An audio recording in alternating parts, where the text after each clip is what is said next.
Bonjour, je m'appelle Nicolas. J'anime des formations de formateurs depuis une vingtaine d'années et je vais essayer, à travers quelques vidéos, de vous accompagner, de vous aider dans la conception et l'animation de vos propres actions de formation. Comment préparer une action de formation? La première consiste en fait à faire une enquête, à observer les acteurs, les futurs stagiaires sur le terrain, dans leur cadre de travail ou dans leur cadre d'activité. Pourquoi?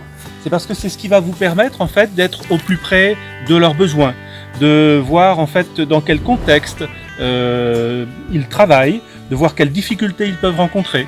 Ainsi, vous saurez comment les aider à surmonter ces difficultés. Il faut aussi bien sûr interviewer le commanditaire de l'étude. Ça peut être un responsable de formation qui généralement vous a communiqué un cahier des charges et qui a traduit déjà en fait les besoins et les attentes en ses propres mots. Il peut y avoir des éléments juridiques, il peut y avoir des éléments de changement dans le contexte de travail de l'entreprise, dans son fonctionnement, dans sa structure, dans son organisation.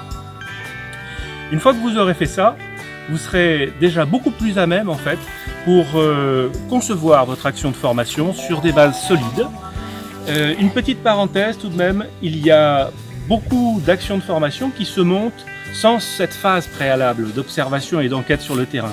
C'est dommage en quelque sorte. Ça veut dire que le formateur se fie à son expérience, à son expertise, qui est certes réelle, puisqu'on a fait appel à lui, à vous en l'occurrence, mais elle serait de manière très favorable complétée par une observation sur le terrain, par un retour sur le terrain pour être encore plus pratico-pratique.